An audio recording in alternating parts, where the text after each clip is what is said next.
गुरुदेव से एक साधक का प्रश्न था कि साधन में बैठने पर मुझे वेगपूर्ण क्रियाएं होती हैं, पूरे वेग से क्रियाएं होती हैं, किंतु उनके साथ साथ मेरे अंदर क्रोध की मात्रा भी उसी वेग से बढ़ती जाती है। कभी कभी अकेले बैठकर अपने क्रोध के ऊपर भी क्रोध करता हूँ और मन में इस बात को स्वीकार भी करता हूँ कि प्रायः मेरा क्रोध करना निराधार एवं अनुचित होता है, परंतु क्रोध है कि काबू में नहीं आ रहा है, क्या करूँ मैं। ऐसे प्रश्न गुरुदेव से साधक लोग किया करते थे। तो गुरुदेव उसका उत्तर देते थे कि क्रोध सदा अनुचित ही होता है, क्योंकि इससे न तो क्रोध करने वाले को लाभ होता है और जिस पर क्रोध किया जाता है उसका भी संतुलन बिगड़ जाता है। तो मानसिक अनुताप के अतिरिक्त यह किसी कार्य में सहायक होता भी नहीं है। क्रोध के पश्चात ये मानसिक जो अनुताप होता है उसके अतिरिक्त यह किसी कार्य में सहायक भी नहीं होता है। तो क्रोध कमज़ोरी का परिणाम माना जाता है और साधन ही नहीं, व्यवहार में भी यह क्रोध महान शत्रु है। इसे नरक का द्वार कहा गया है। क्रोध का कारण क्या होता है? इच्छा की प्रतिकूलता। इच्छा के अनुरूप काम नहीं हुआ तो क्रोध। अनुकूल और प्रतिकूल की भावना अर्थात अच्छा या बुरा लगना मन का स्वभाव है। मन तो चंचल होता है।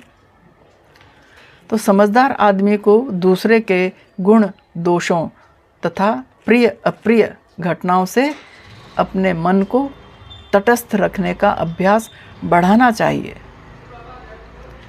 अपने भोग्य विषयों से भी उदासीन रहने का अभ्यास रखना चाहिए।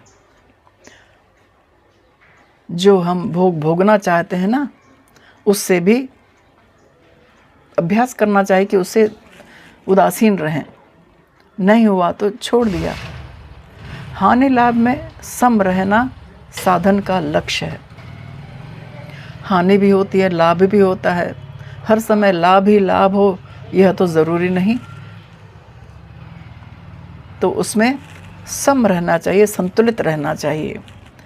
क्रोध के अवसर को हंसी मजाक का विषय बना लिया जाए तो दोनों पक्ष को लाभ होता है।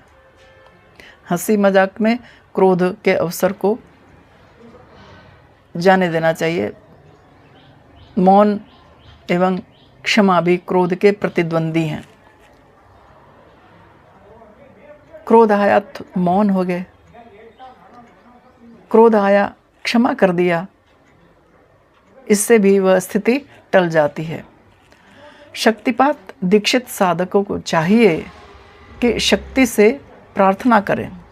शक्ति जगदम्बा है, कुंडलिनी है, आदि शक्ति है, महादेवी है, उनसे प्रार्थना करनी चाहिए। शक्ति ज्ञानमयी है, वह सब दोष दूर कर देती है। साधक को दूसरों के दृष्टिकोण, भावों और परिस्थितियों को समझने का यत्न करना चाहिए कि यदि वैसी ही परिस्थिति में, जैसी परिस्थिति अब उत्पन्न हुई है, वैसी परिस्थिति अगर उस परिस्थिति में वह स्वयं होता तो क्या करता? उसका समाधान अवश्य उसे मिल जाएगा।